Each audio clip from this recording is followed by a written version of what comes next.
यह कथा पूर्ण रूप से काल्पनिक है, इसका वास्तविकता से कोई संबंध नहीं है और ये कहानी किसी भी प्रकार से इस प्रकार की सिद्धियों को बढ़ावा नहीं देती है, न ही किसी को इस प्रकार की सिद्धि के लिए प्रेरित करती है। इस प्रकार की सिद्धियों से मनुष्य जितना दूर रहे उतना ही अच्छा है, क्योंकि ऐसी सिद्धियां प्राणघातक होती है। सर्दियों का मौसम चल रहा था और खिली खिली धूप थी। सुबह सुबह पत्तों पर पड़ी ओस को जब सूरज की किरणें छू रही थी तो अत्यधिक मनोरम लग रहा था। राजन एक प्राइवेट कंपनी में जॉब करता था और मैनेजर था। उसका ट्रांसफर हिमाचल में हो गया था। राजन हिमाचल में नौकरी के चलते नए नए आए थे। हिमाचल में आने के बाद राजन को एक होटल में रुकना पड़ा, क्योंकि अचानक ही आना हुआ और न तो हिमाचल में उनका कोई रिश्तेदार रहता था, न ही उन्होंने कोई घर ढूंढा था। यह पता चलते ही कि राजन को अपने काम के चलते हिमाचल जाना है तो दोनों ने पैकिंग कर ली राजन के लिए। होटल के कमरे से बाहर निकलने के बाद राजन ने एक लंबी गहरी सांस ली। वह समझ चुका था कि हिमाचल में उसे अभी बहुत मेहनत करना बाकी है। उसका ट्रांसफर हिमाचल में हो गया था। उसके पूरे परिवार को बाद में आकर उसके साथ ही रहना था। उसके परिवार में उसकी माँ और पत्नी है। अपने पिताजी को तो राजन ने बहुत पहले ही खो दिया था, जब वह करीब 15 साल का था। उसके पिता सरकारी अधिकारी थे। एक दिन वो अपने ऑफिस से घर की ओर लौट रहे थे कि अचानक एक ट्रक आया और उन्हें टक्कर मारकर चला गया। वह वहीं गिर गए और उनके सर पर बहुत गहरी चोट आई, जिसके कारण बहुत सारा खून बह गया था। जब तक उन्हें अस्पताल पहुंचाए गए तब तक उन्हें अस्पताल के डॉक्टर ने मृत घोषित कर दिया। राजन 15 साल का था। वो बेशक कमा नहीं सकता था, पर वह यह सब समझ सकता था कि स्थिति क्या है। उसने अपनी माँ को संभाला। कुछ समय बाद जब उसकी माँ संभल चुके थे तब उसके पिता के ऑफिस से ही कोई आए, जिन्होंने उनकी माता को नौकरी करने का परामर्श दिया। उनके पिता की जगह पर उनकी माँ को मिल गई। उनकी माता भी बहुत पढ़ी लिखी थी, इसलिए उन्हें उनके पति के स्थान पर नौकरी में रख लिया गया। राजन ने होटल के रिसेप्शन पर जाकर पूछा कि क्या आप मुझे बता सकते हैं, जैसे अगर मुझे घर लेना हो तो मैं किससे कांटेक्ट करूं? रिसेप्शनिस्ट ने अंग्रेजी में जवाब दिए, I am very sorry, I don't have idea about it. Rajan काफी परेशान हो गया। उसे लगा कि अब वह कहां से किसी प्रॉपर्टी डीलर का कांटेक्ट निकाले। राजन वापस होटल के कमरे में चला गया। अभी काफी सुबह हो रही थी। राजन ने रूम सर्विस से अपने कमरे में अखबार मंगवाया। राजन ने सोचा कि कहीं नहीं तो कम से कम अखबार में तो कोई एडवर्टाइजमेंट आया ही होगा। वैसे भी राजन को अखबार पढ़ना अच्छा लगता था और अपनी जानकारी को अपडेट रखना भी। राजन अखबार पढ़ रहा था कि अचानक उसे 5वीं पेज के आखिर में दाहिनी तरफ एक एडवर्टाइजमेंट दिखाई दिया। उस पर लिखा था Harminder Singh properties broking agency. Rajan ने दिए गए नंबर पर फोन किया और अपॉइंटमेंट बुक करा ली। एडवर्टाइजमेंट में जो पता दिया गया था वह पता बहुत दूर का नहीं था। होटल से लगभग 1 किलोमीटर की दूरी पर वह एजेंसी थी। राजन फटाफट रूम सर्विस को फोन करता है और अपना ब्रेकफास्ट अपने रूम में ही मंगवा लेता है।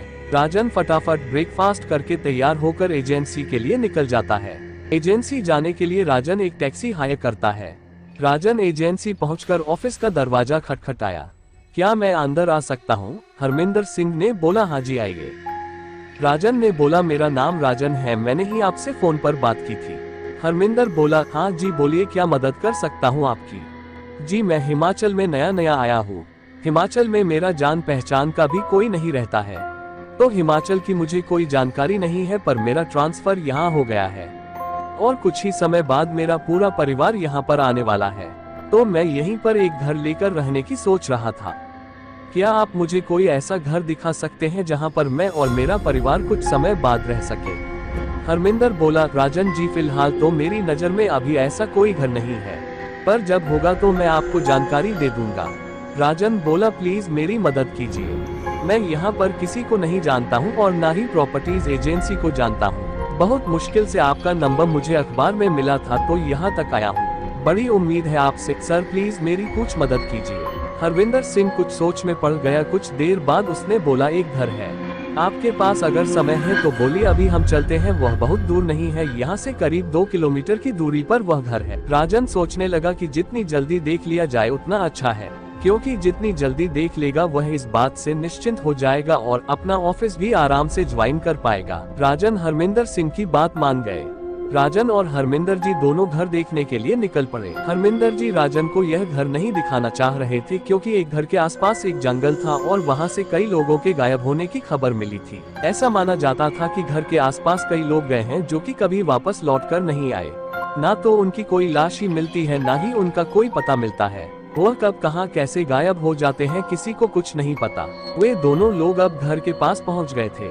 घर बहुत बड़ा नहीं था पर देखने में जरूरत के हिसाब से अधिक ही था और खूबसूरत भी। ग्राउंड फ्लोर का बनाया घर 4 कमरों का था। बीच में एक बड़ा सा बरामदे था। बरामदे में बड़ा सा झूमर लगा हुआ था। कमरों के दरवाजों के आसपास कई खंभे लगे हुए थे जो कि पूरे हॉल को उन कमरों में से अलग दर्शाते थे। सभी कमरों के दरवाजे इस तरीके से बने थे कि एक कमरे से दूसरे कमरे में जाना बेहद आसान था। कमरों की दीवारों का रंग हल्का पीला था। एक बड़ा सा किचन जिसका रंग गुलाबी था। कमरे काफी बड़े बड़े थे। अब राजन और हरमिंदर सिंह जी घर की छत पर खड़े थे। घर की छत का नजारा बेहद ही खूबसूरत था। राजन को घर बहुत पसंद आया। उसके लिए यह घर मिलना भी बहुत बड़ी बात थी और जल्दी ही ऑफिस भी ज्वाइन करना था।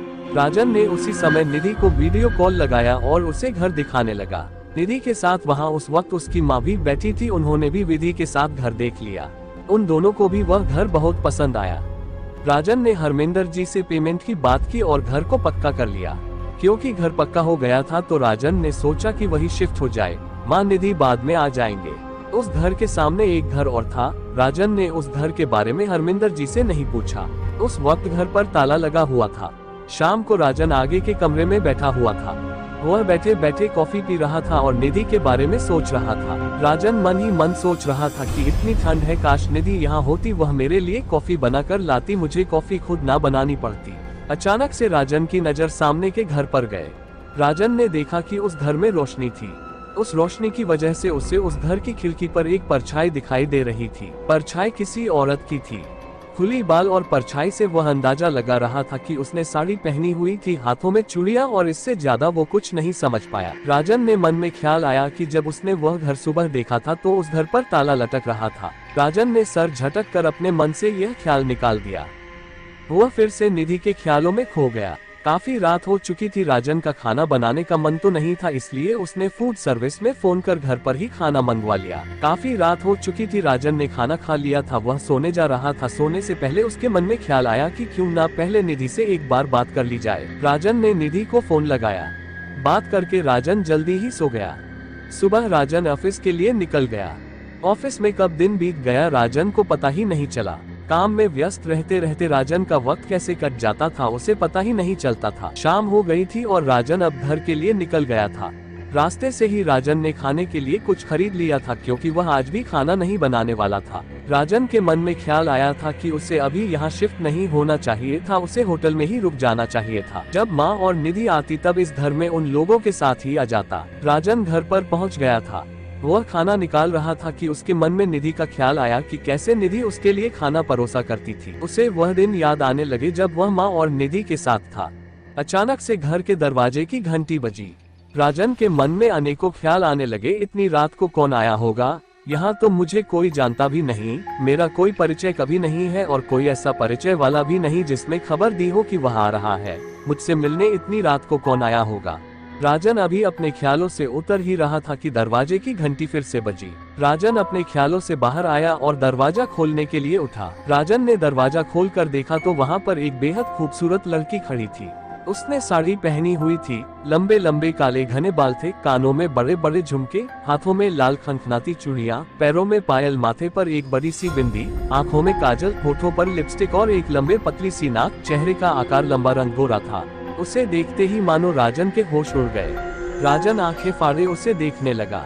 राजन को यकीन ही नहीं हो रहा था कि उसके सामने इतनी खूबसूरत औरत खड़ी है, मानो स्वर्ग से अप्सरा उतर आई हो। राजन को हंसने की आवाज आई। राजन ने कुछ असहज महसूस किया और फिर हकलाते हुए कहने लगा, जी जी आप कौन? उसने जवाब दिया, जी मैं आपकी पड़ोसन, मेरा नाम माया है। मैंने सुबह सुबह आपको देखा था। कल आप यहाँ नए आए हैं और अकेले हैं तो खाना नहीं बना पाए होंगे, इसलिए मैं आपके लिए खाना बनाकर लाई हूँ। राजन बोला, जी धन्यवाद। राजन ने उन्हें कहा कि जी खाना तो मैंने नहीं बनाया पर मैं बाहर से लेकर आया हूँ। आपका बहुत बहुत धन्यवाद कि आपने मेरे लिए इतनी तकलीफ उठाई। आप अंदर आइए ना। पायल की छन छन आती आवाज के साथ माया ने राजन के घर में कदम रख दिए थे। माया आंखें भरे पूरे घर को देख रही थी, मानो अपनी आंखों में समा लेना चाहती है। राजन ने माया से कहा, जी बैठिए, क्या लेंगी आप? नहीं। पहले राजन को घूरा, उसके बाद वहीं पड़े कुर्सी पर बैठकर कहा कि कुछ नहीं, मेरा घर पास ही में है, मुझे लगता है कि मुझे चलना चाहिए। उसने मुस्कुराकर अभिनंदन किया और चली गई। राजन निधि के ख्यालों से अब माया के ख्यालों में खो गया। उसे पता ही नहीं चला कि कब माया को पहली बार देखना ही उसके अंदर इतने बदलाव को ला दिया। माया मानो उसके दिल पर छा गई थी। यही तो माया भी चाहती थी, इसीलिए तो वह राजन से मिलने गई थी और राजन के निमंत्रण को स्वीकार करने भी। आखिर कौन थी माया? वह राजन से क्या चाहती थी? वह राजन से क्यों मिलने आई थी? दोस्तों, ये सब जानने के लिए आप हमारे चैनल को सब्सक्राइब करके बेल आइकॉन को प्रेस कर लेना ताकि आगे की कहानी आपके पास जल्द से जल्द पहुंचे। धन्यवाद।